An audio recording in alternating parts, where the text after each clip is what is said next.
kerangka kalimatnya itu bisa berarti silakan. Dan sudah saya katakan bahwa ayat ini sudah saya bahas di yang katanya juga pakar-pakar bahasa Ibrani, yaitu Nandar dan Suad, dan mereka tidak bisa mengelak. Di room Nandar sendiri, panggil dia sekarang datang kalau tidak percaya. Nggak bisa menelak, nggak bisa mengelak. Kita buka translate interlinearnya dari kata pertama. Nah, tetapi saya tidak usah ke situ, saya mau fokus ke darah ini nih, asik nih soal darah. Jadi begini, dari tadi teman-teman menyebutkan molok itu kan pasti mengutip di Imamat 18 ayat 21. Anak-anak apa ayat-ayat anak sekolah minggu tuh. Jadi kalau kita baca dari pasal pertama, Imamat 18 itu dilarang, umat Israel itu dilarang mengawini wanita-wanita lain, terutama dari bangsa Kanaan. Itu juga ada di Keluaran 6. Nah, kenapa? Karena kalau mereka kawin dengan putri-putri dari bangsa lain atau Kanaan itu, mereka akan dirayu untuk juga melakukan penyembahan berhala, penyembahan dewa Molok itu. Nah, contohnya ada 1 Raja-Raja 11 ayat 2. 1 Raja-Raja 11 ayat 2, Salomo kan seperti yang dikatakan Imamat. Dia kawin dengan bangsa Kanaan, artinya apa? Dia langsung meninggalkan Tuhan, menyembah dewa Molok ini dan kawan-kawannya.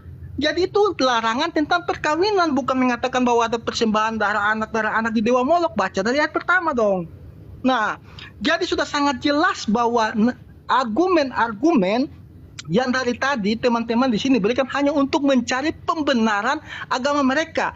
Mereka selalu mengimpikan bahwa penyembelihan domba.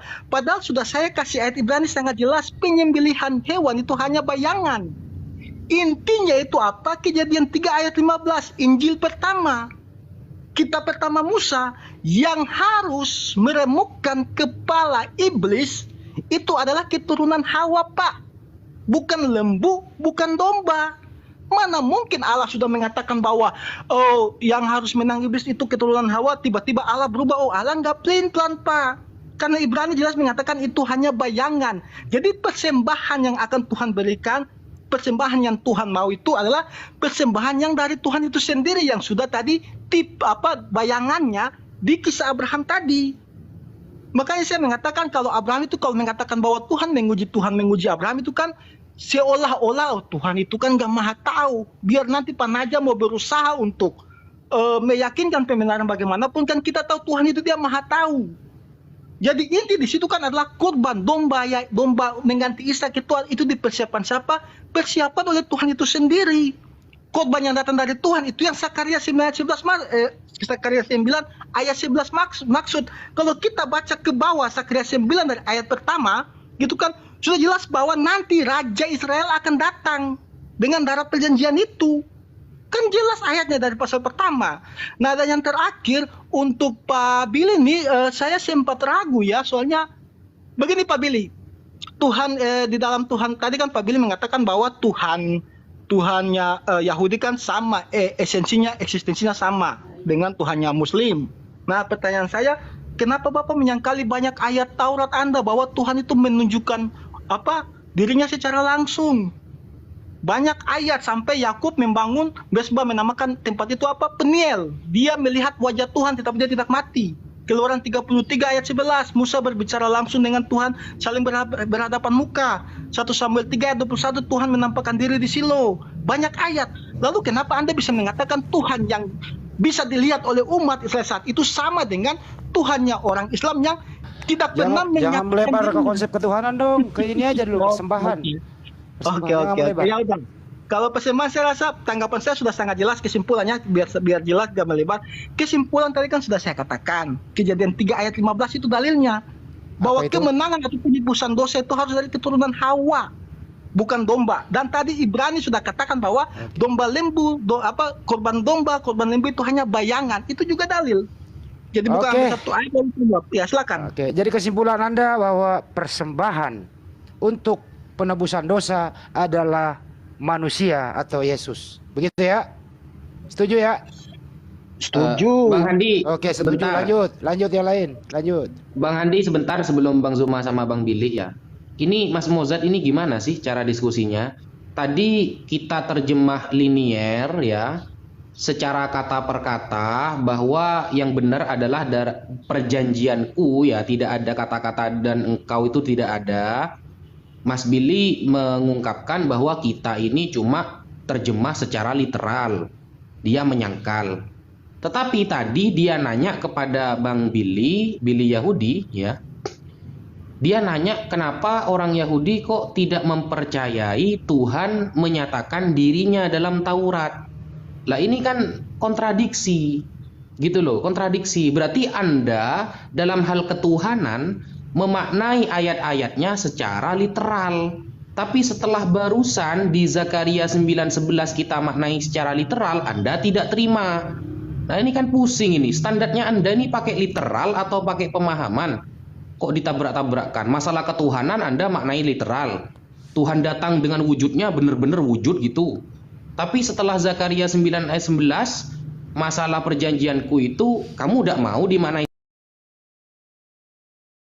secara literal. Kok anu sih? Kok nabrak-nabrak gini maksudnya itu? Standarnya gak ada. Lanjut Bang Hendi. Ada standar motor. Jadi topiknya hari ini bahwa kita sudah mendapatkan Bang Billy, Bang Juma, sana aja bahwa teman kita Kristen ini Mojad tetap mempertahankan bahwa memang harus diganti persembahan itu dengan darah manusia, bukan darah hewan. Yaitu siapa gantinya? Yesus Kristus disebut anak domba. Silakan. Siapa? Iya, tadi Atau Bang Billy dulu, nggak apa-apa, Bang Billy, iya. silakan. Saya mau tanya tadi di mana tadi ayat yang menyatakan bahwa diganti aku memberikan sebuah tubuh. Itu di Mazmur berapa tadi? Bang Mozart? Perasaan saya belum bawa Mazmur, Pak. Tadi Dari Anda tadi saya mengatakan belum. loh. Enggak, tadi Anda mengatakan, tapi Anda mengatakan dalam Mazmur Anda mengatakan bahwa sebuah tubuh sudah dipersiapkan sebagai pengganti gitu. Bukan, saya nggak ada bawa Mazmur, Pak. Saya bawa Kejadian, Ibrani. Tadi yang Ibrani. melebar itu kan seksi juga, iya. Nggak ada, bukan tubuh. Di situ juga saya tidak bilang tubuh. Korban yang dipersiapkan dari Tuhan itu sendiri. Bukan, enggak, Kan Anda nggak ayatnya ngomong gitu tadi. Sebuah tubuh sudah Ibrani. dipersiapkan. Tadi saya baca Tadi- ayat, Pak, bukan saya ngomong. Saya baca ayat Ibrani 10. Nih ya, saya klarifikasi. Tadi kan saya baca ayat Ibrani 10 ayat Ya, 1 sampai 5. Ya, ya. Ibrani 10 ayat 1 sampai 5 di situ. Itu saya baca, tidak ada saya menjelaskan. Saya hanya baca ayatnya. Oh, berarti itu dari Lalu kitab saya- Perjanjian Baru ya? Iya, Ibrani Perjanjian Baru. Oh, iya, oke. karena kalau Perjanjian Baru ya nggak apa-apa terserah, tapi Oh, yang jadi pasti maaf begini. Oh, jadi maksud Pak Billy kita ke Perjanjian Lama aja gitu. Ya Biar memang singgung di sama sana Pak Billy. kan sumbernya Bang, ya itu yang dibahas. Oh, Nggak oke, ke PB gampang kita. itu, gampang. Silakan lanjut. Oke. Mazmur 40 ayat 6 tadi. Tadi Anda ke situ masalahnya, Anda menyebut kata Mazmur sebuah Nggak ada apa? Mazmur, Pak. Pak, saya nggak ada Mazmur. Tanya teman-teman aja. Saya nggak ada bawa Mazmur dari tadi. Nggak ada saya bawa Oke. Mazmur, Pak. Nah, nanti saya akan nonton lagi ya. Saya akan nonton Oke, lagi. oke. Saya Ya, akan silakan. kasih itunya. Ya, intinya begini Bang Billy, saya Barusan dia moderator. bawa anu. Intinya di sini Bang Bang Billy. Billy, bahwa di sini teman kita Mossad ini tetap bertahan mengikuti Dewa Molok itu, bahwa ya nggak boleh hewan dong. Karena kalau hewan sia-sia, harus Yesus anak domba ini yang dikorbankan darahnya di tiang salib. Itu intinya ke sana Bang Billy. Kalau Bang Billy lagi jeda gimana? Itu Bang Handi, Itu tadi intinya. Mozart bawa itu Bang Billy, Keluaran 11 1 sampai 12 itu Bang Billy. Itu apa? Makat Bechorot itu loh, anak sulung. Dia bawa itu tadi. Sebenarnya sih Tulah ke-10 adalah kematian anak sulung. Itu kan ada di Keluaran 11 tuh. Makat Enggak, Bechorot itu. Tadi Mozart ini membawa Mazmur. Saya masih ingat kok Mazmur 40 ayat Ya 6 udah. itu. udah Bunyinya begini Bang Billy bunyinya. dia nggak ngaku, udah cukup. Ya jelas adalah kita udah dapat kesimpulannya kok di sini bahwa teman kita Mossad ini ya memang tetap bertahan mengikuti ajaran Dewa Molok, harus manusia yang dikorbankan bukan hewan. Kan intinya udah dapat sebenarnya ini. Coba dibaca Mazmur 40 ayat 6 coba. Kan tadi dibilang dia korban persembahan tidak aku kehendaki tadi. Tadi dia ngomong itu saya ingat. Nah, Iya ya. terus dia bilang karena sebuah Itu ayat Ibrani. Tadi kan yang persembahan yang tidak dikehendaki Tuhan itu kan domba dan lembu itu kan hanya bayangan. Ibrani 1, Ibrani 10 ayat 1 sampai 5. Nah, Lalu saya Ibrani itu korelasikan, Ibrani itu mengutip dari kitab kejadian. enggak Begini Ibrani- Pak, Tidak Pak, saya tidak bawa Mazmur, saya Ibrani tadi. Oh, no, Anda Lalu bawa saya- Mazmur. Anda bawa Mazmur. Tidak saya ingat. Pak. Oh, Korban tidak ada bawa. persembahan tidak engkau kehendaki. Mazmur 40 coba buka. Tidak, Coba itu dibuka Ibrani. Hendy, Mazmur 40 ayat 6. Ini yang dia ambil tadi. Padahal itu Maksud nggak ada saya kata Saya bawa Ibrani, kok Bapak paksa saya bawa Mazmur? Ya udah. Daripada mentok Bang Billy, kita kembali ke topik aja. Ya, Biarlah netizen menilai. Ini loh Bang Billy topiknya. Tetap ngotot bahwa itu karena darah hewan itu nggak berguna waktu itu, sia-sia gitu. Harus darah manusia. Nah, harus Dewa Molok memang ini Bang Billy. Itu aja sih topiknya, silakan.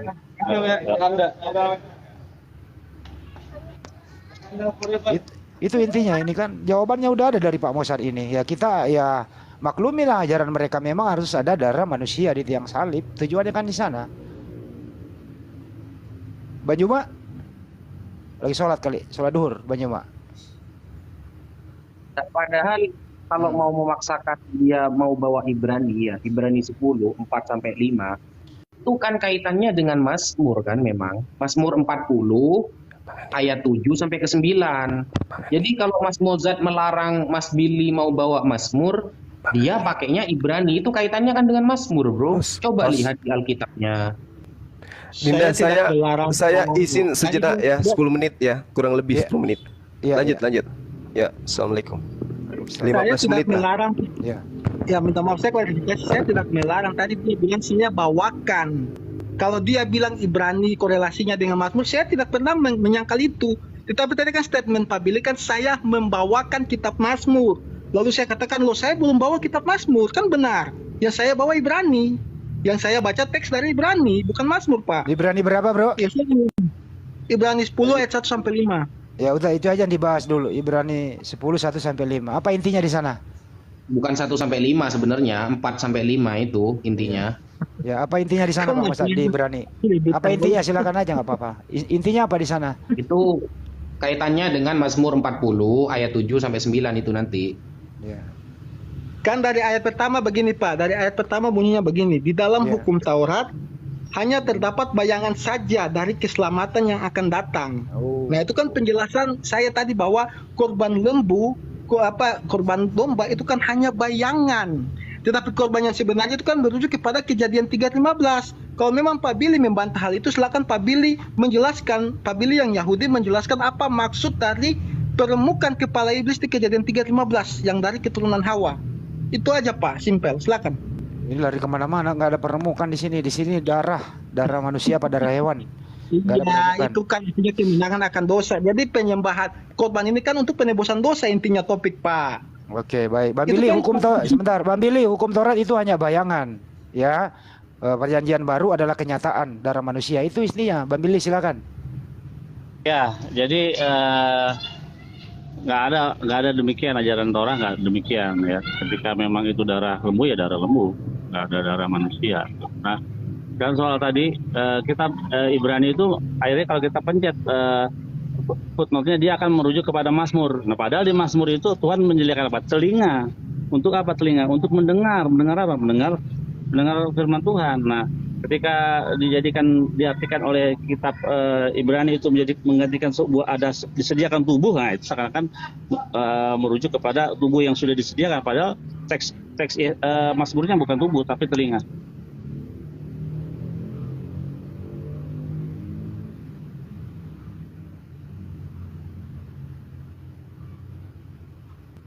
Cek. Kenapa suara hilang? Jadi begini, ya, saya tanggapi aja Pak langsung ya, biar nggak putus-putus. Jadi Pak Billy ini saya juga bingung. Yang Mazmur 40 ayat 6 pun juga ini saya baca ayatnya ya. Banyaklah yang telah kau lakukan, ya Tuhan Allahku. Oh, ini ayat ke-7 nih. Engkau tidak berkenan kepada korban sembelihan dan korban sajian, tetapi engkau telah membuka telingaku.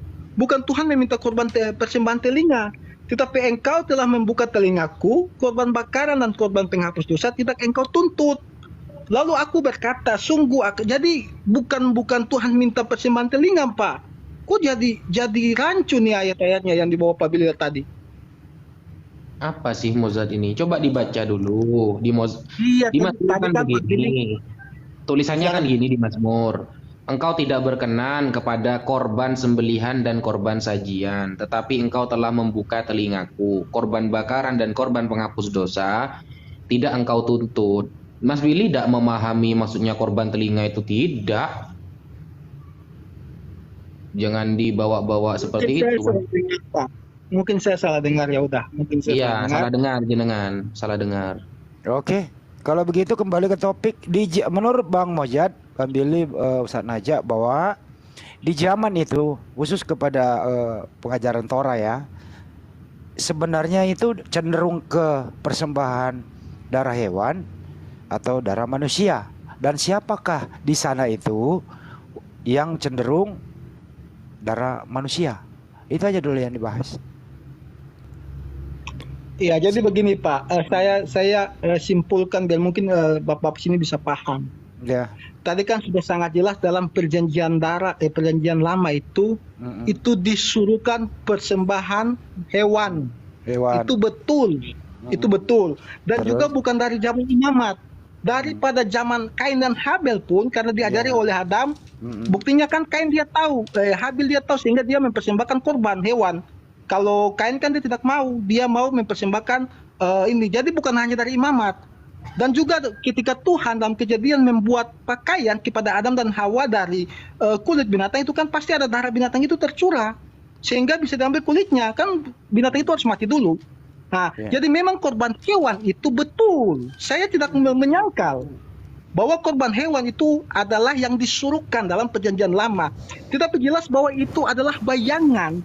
Karena dalam perjanjian lama juga Pak, Kejadian 3 ayat 15 ini yang harus kita pahami. Kejadian 3 ayat 15 itu ketika waktu manusia pertama kali jatuh ke dalam dosa. Ketika manusia jatuh ke dalam dosa, Tuhan sudah mengatakan dengan sangat jelas bahwa engkau iblis akan meremukkan keturunan daripada perempuan ini, tetapi dari keturunan perempuan ini yang akan meremukkan kepalamu. Jadi kemenangan akan iblis itu harus dari keturunan Hawa, harus dari manusia, bukan dari hewan. Oke, jadi baik. Udah paham. Jadi menurut Pak Mosad, di zaman itu memang ada persembahan darah manusia, betul apa betul? Di zaman itu tidak ada persembahan darah manusia, Pak. Ada Dewa Molok itu mah Dagon, nggak dengar dari tadi. Itu kan di Muhammad 18 ayat 21 kan baca di ayat pertama itu perkawinan dilarang, dengar ya, dilarang kita itu kawin dengan orang Israel orang Israel kawin dengan wanita-wanita di luar. Ini bukan masalah nikah ya, bukan masalah kawin, dibahas persembahan hewan dan darah manusia. Iya, maksudnya kan Bapak bawa di Dewa Molok kan karena Imamat 18 ayat 21 kan. Itu ayat yang Anda dasari untuk membawa bahwa penyembahan manusia itu kepada Dewa Molok, betul nggak? Oke, baik. Kalau nggak ada persembahan darah manusia, kenapa Anda endingnya harus ada darah manusia yaitu Yesus? Kenapa? Ajaran dari mana? Kan sudah saya buka ayat Kejadian 3:15 tadi, keturunan Hawa.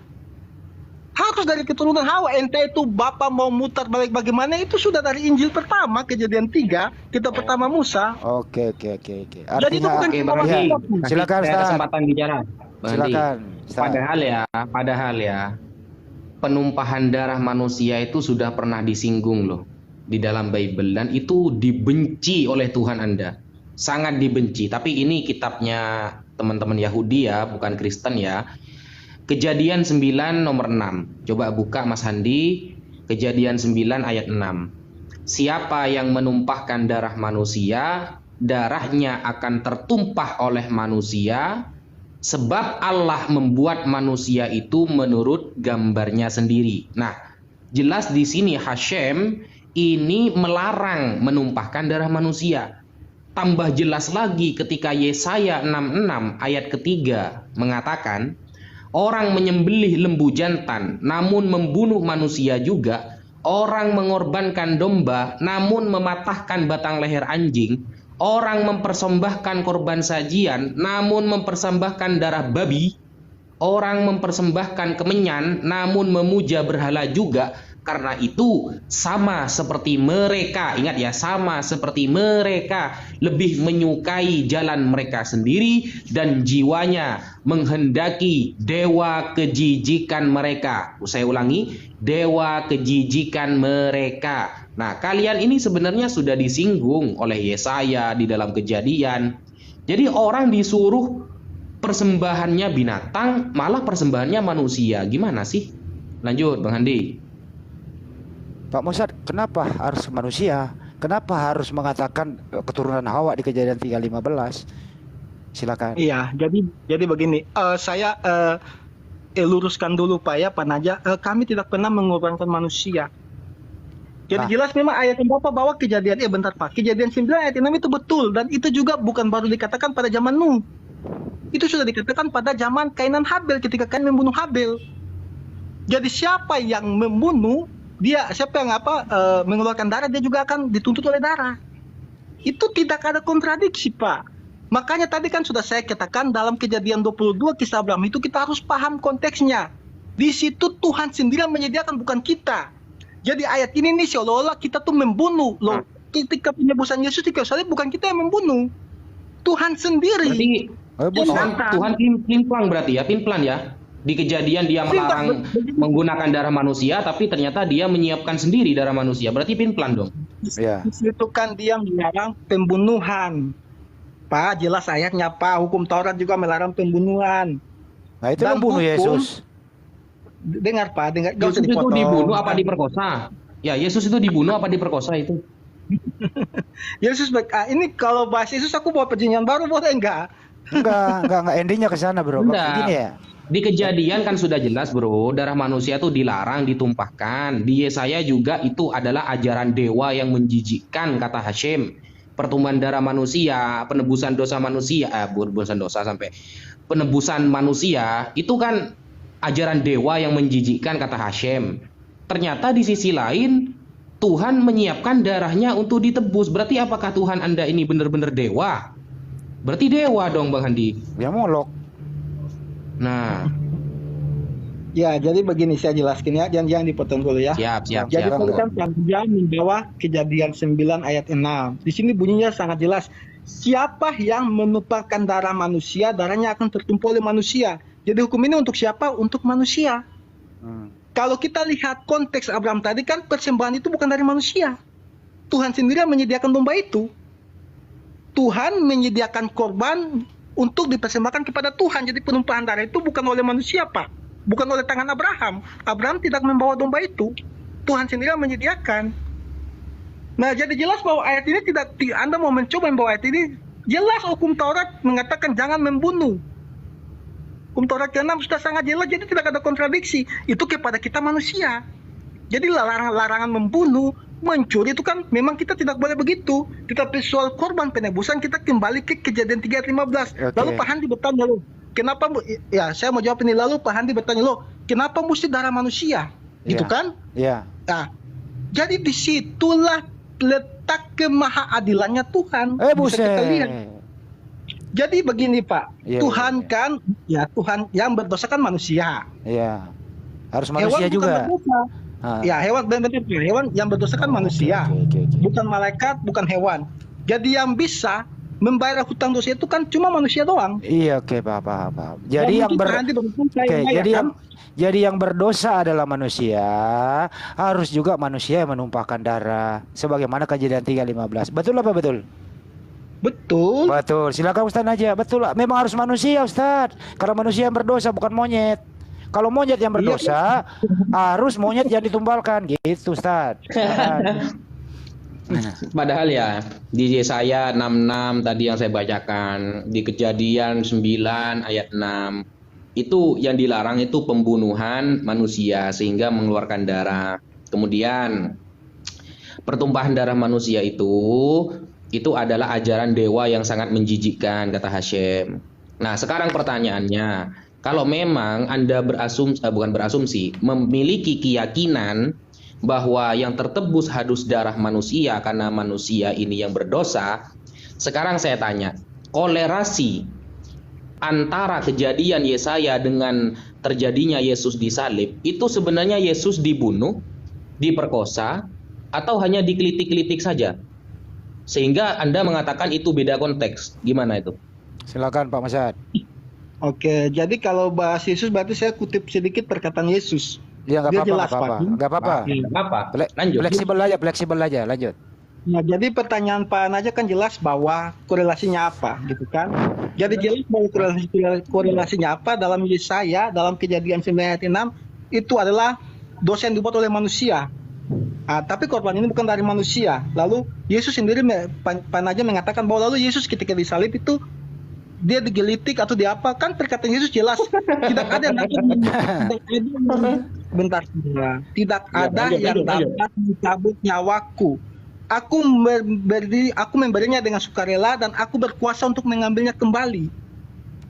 Itu jelas perkataan Yesus. Jadi ketika kematian Yesus di kayu salib itu kan juga penggenapan nubuatan. Itu yang direncanakan Tuhan, bukan maunya kita manusia. Jadi mau nanti dia disalib saat itu ataupun dia mati dengan cara apapun untuk penebusan, tetap darah Yesus harus tertumpah. Karena itu nubuatan, Pak. Oke, baik. Keturunan Hawa harus menemukan kepala si iblis ini. Iya, Pak, silakan. Oke, sebentar ya. Host, ada adik Suweb mau naik di bawah, tolong dinaikkan adik Suweb gitu ya. Jadi menurut Anda, Bro, Yesus itu di tiang salib itu ini bergeser dikit, fleksibel ya. Untuk endingnya ini kan darah manusia nih ya, terpaksa harus bergeser. Menurut Anda, pertanyaan Ustaz Naja itu, Yesua Mesia atau Yesus Kristus di salib itu dibunuh, bunuh diri, digelitik, apa diapain? Dibunuh atau bagaimana? Silakan. Mosad. Jadikan jelas dalam ayat-ayat seperti Galatia juga sering diambil oleh teman-teman di sini bahwa orang digantung di tiang itu adalah orang terkutuk, gitu kan? Nah, itu dibunuh kan? Pertanyaannya itu dibunuh atau bunuh diri? Singkat aja. Tadi kan sampean sudah bicara. Sekarang saya mau bicara. Tapi saya jelaskan dulu. Yesus di tiang salib itu dibunuh, digelitik atau di apa? Ya, itu. Dia disalib, Pak, tapi dia menyerahkan nyawanya sendiri, Pak. Iya, itu namanya bunuh diri, kan gitu. Ya, kalau Bapak mau menyimpulkan bunuh diri terserah. Tapi perkataan Yesus jelas tidak ada yang dapat mencabut nyawaku. Oke, begini saja, Ustaz. Apa fungsi algojo di salib? Fungsinya algojo apa? Kalau dia memang menyerahkan diri kan ya? Iya, fungsinya algojo apa di sana? Fungsinya algojo kan sudah sangat jelas, Pak. Mereka menyalibkan Yesus. Terus habis menyalibkan diapain lagi? Disalibkan terus. Jadi tadi saya katakan entah nanti dia disalib atau memang tidak disalib, tidak pakai algojo atau pakai algojo, tetap darah Yesus harus tertumpah. Kan Yesus berkata kepada Paulus, enggak usah andai-andai, Bro. Ini kejadian ini. Bukan Yesus, Pak. Bukan berandai. Saya baca perkataan Yesus loh. Ini, Bro, kan Bro. Saya hanya dengerin dulu, Bro. Ini urusannya Ustaz Najar lagi yang ngomong begini ya. Itu tentara Romawi algojo itu bawa tombak. Itu gunanya tombak apa ya? Ya mereka kan pasukan pasti bawa tombak, Pak. Ya, gunanya tombak. Kegunaan tombak itu apa? Saya mengiyakan mereka menyalibkan Yesus, Pak. Iya, kegunaan tombak itu apa? Ya nggak tahu, tanya mereka, kok tanya saya. Oh, kegunaan tombak itu menombak lambungnya Yesus baru mati, Bro. Kamu kok nggak jujur sih? Jadi gini, Bang Andi. Ustaz. Nah, dalam kejadian Abraham itu Tuhan karena tidak ingin mengingkari perkataannya sendiri, ingat ya, Tuhan tidak ingin mengingkari perkataannya sendiri. Sampai dalam kejadian Abraham itu dilarang menumpahkan darah manusia, lalu diganti dengan hewan. Kenapa kok diganti dengan hewan? Karena Tuhan sudah berstatement di awal di kejadian, ya, kalau tidak boleh menumpahkan darah manusia, baik pembunuhan ataupun yang lain, tidak boleh, gitu loh. Makanya karena Tuhan tidak ingin mengingkari perkataannya sendiri, sehingga dalam kejadian Abraham manusia diganti sama hewan, karena sudah terlanjur berstatement seperti itu Tuhannya. Nah, kemudian agar menjadi pelajaran semua orang yang menyadarkan kepahamannya terhadap Abraham, makanya Tuhan ini menggantinya dengan hewan. Kan Abraham itu gelarnya bapak apa? Bapak orang percaya, ya. Kamu gak percaya sama Abraham, berarti Hashem menyediakan penggantinya hewan. Nah, supaya apa? Supaya bisa diambil pelajaran oleh umat-umat setelahnya. Lalu apakah slogan agama kasih? Apakah slogan agama kasih Anda itu ketika seorang bapak punya anak yang paling dikasihi, disayang, kok malah dijadikan tumbal? Kan gak clear, gak srek gitu loh. Slogannya agama kasih, tapi bapak kok membunuh anak sendiri, makanya diganti hewan. Kenapa? Tuhan sudah berjanji tidak boleh menumpahkan darah manusia di awal gitu loh. Jadi kamu, Mas Mozart, kalau misal Lihat ada orang mau ketabrak mobil contohnya. Itu kamu datang sendiri menyelamatkan orang yang mau ditabrak. Atau kamu jorokin anak yang paling kamu sayang untuk menyelamatkan orang yang mau ketabrak mobil tadi. Nah, ini kan logika yang bisa dipikir, Mas Mozart. Tuhan sudah mengatakan statement di awal, jangan sampai menumpahkan darah manusia. Ternyata Tuhan sendiri menumpahkan darahnya jadi manusia lagi. Ini namanya Tuhan gak konsisten, Mas Mozart. Gak konsisten. Kalau Mas Mozart mengatakan Yesus itu menyerahkan dirinya sendiri, ngapain dia teriak-teriak minta bantuan? Kalau memang Yesus menyerahkan dirinya sendiri, ngapain murid-muridnya kabur?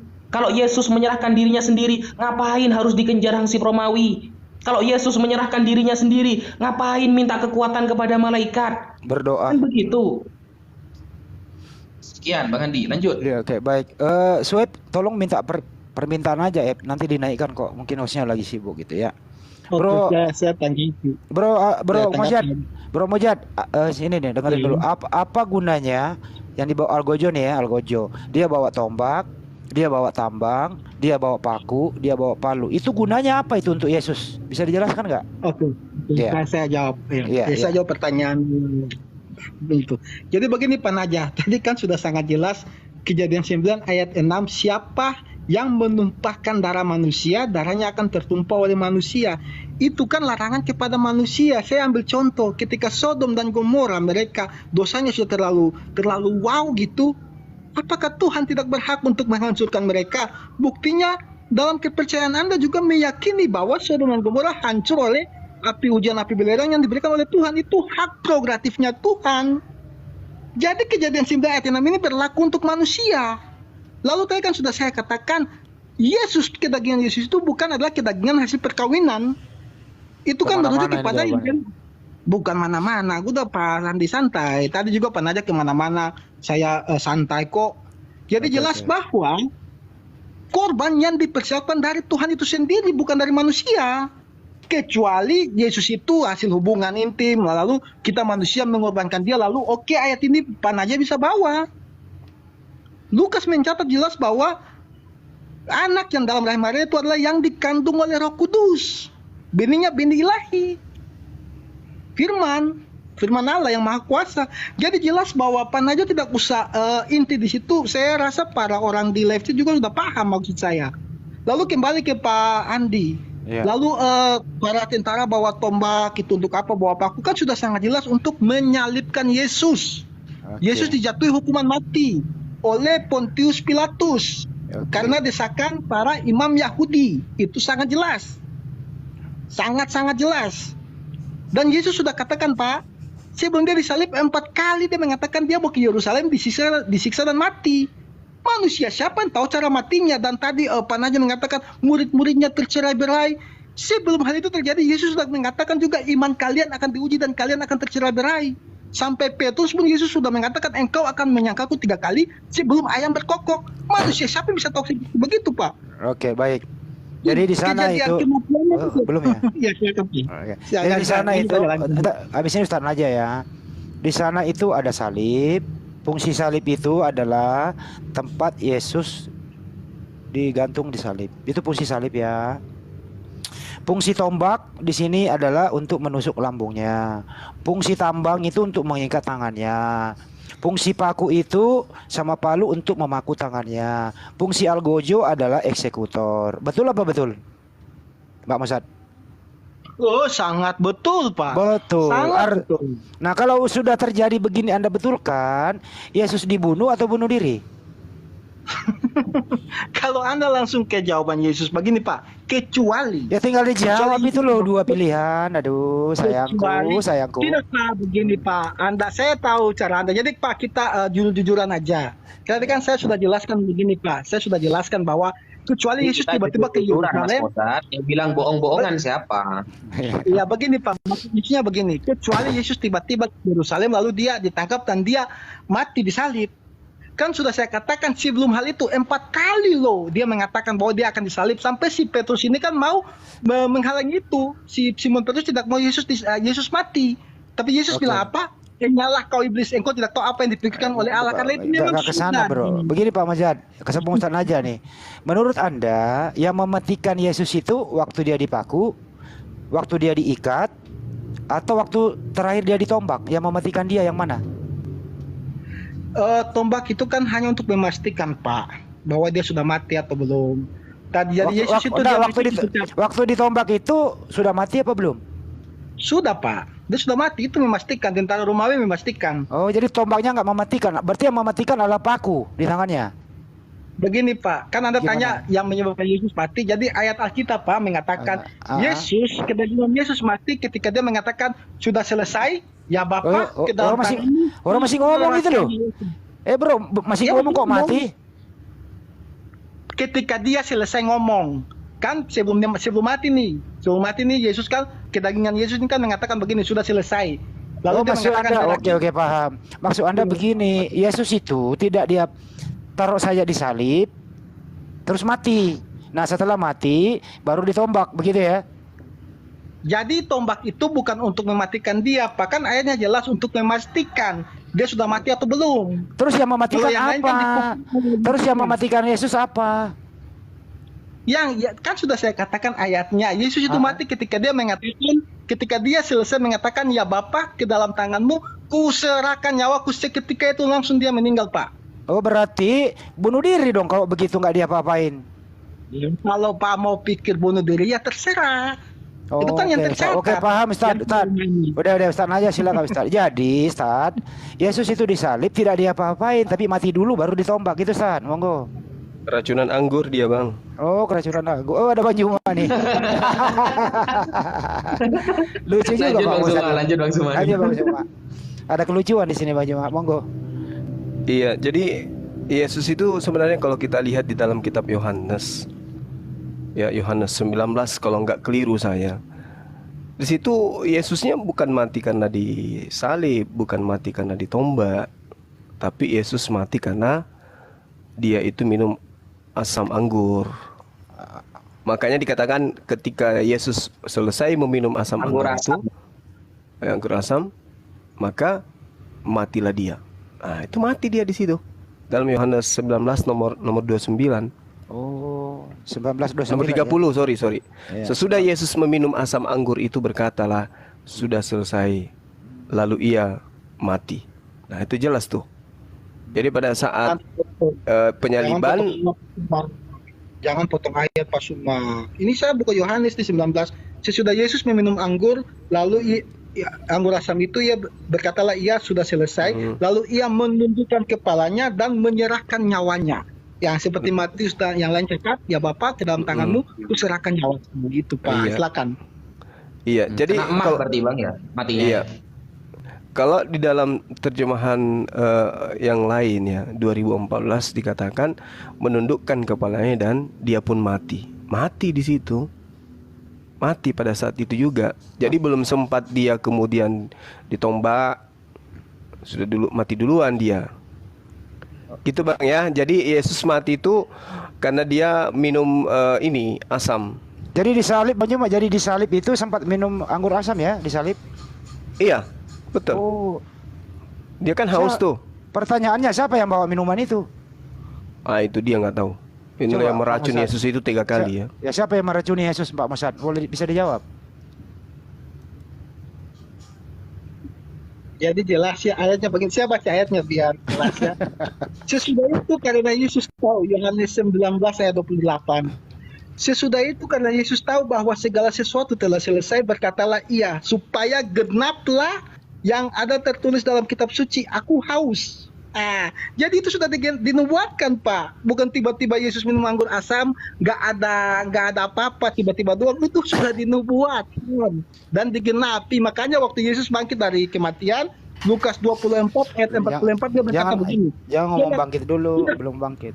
Tidak, maksudnya begini, ini kan ngomong aku haus ini. Makanya kan saya katakan dalam Lukas 24 ayat 44 ketika Yesus bangkit kan Yesus berkata begini, telah kukatakan kepadamu sebelumnya bahwa semua yang tertulis dalam aku, dalam Taurat Musa, dalam kitab para nabi dan kitab Mazmur harus digenapi.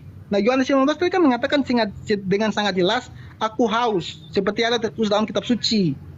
Nah, Oke, jadi menurut Pak Mossad penyebab Yesus mati adalah minum anggur asam. Betul apa betul? dia menyerahkan nyawanya, Pak. Nggak usah muter-muterkan jawabanku. Menyerahkan nyawa. Nah, pertanyaannya Bang Andi, Ya. anggur asamnya itu waktu itu bentuk sasetan atau sudah botolan? Karena kalau bentuk sasetan dikasih es batu seharusnya semangat, roso, kan begitu. Begitu mah jamu. Jadi gini Pak, Pak Mossad, kalau menurut Anda memang itu penyebabnya anggur asam, menyerahkan nyawanya gitu ya, artinya mati kan ya Bang ya, Pak Mossad ya. Iya, dia Ya menyerahkan penyebab, nyawanya buat dia. ini kita mau tahu ini penyebab utamanya Yesus mati itu apakah karena lambungnya ditombak, apakah karena dipaku, atau karena anggur asam ini.